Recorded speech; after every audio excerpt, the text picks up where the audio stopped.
That was the goal, headlining the Saturday night show with loud applause and no negative reactions from the horses. I had been practicing with the geldings for months prior to this event by exposing them to all kinds of sights and sounds at a wide variety of locations with as many context shifts as I could come up with. However, I was never able to duplicate the live crowd experience. Gather 500 of your closest friends and ask them to help with a horse desensitization project. Headlining at the show would be their first time in front of such a crowd, so I decided to use the teaching sessions during the day as training exercises for the young team, but I made some mistakes.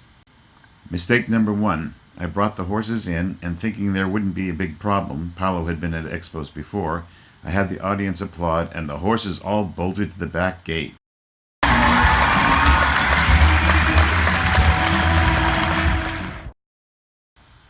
My mistake?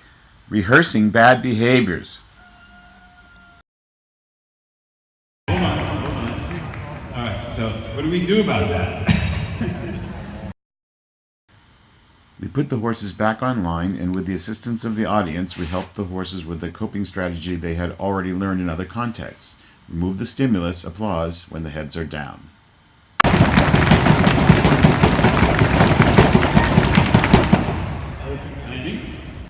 Mistake number 2. This was still too much pressure. The goal should be to use successive approximations with small increments of stimulus. This was too big a lump. Chunk it down rather than lump it together. The horses were too close to the front where the applause was most intense. In spite of this mistake, the horses did reasonably well, and we ended the session there. On the next day, we changed our approach. Instead of the coping strategy, we used counter-conditioning, pairing the scary stimulus with something they like. Dr. Zelig calls this making the applause the dinner bell.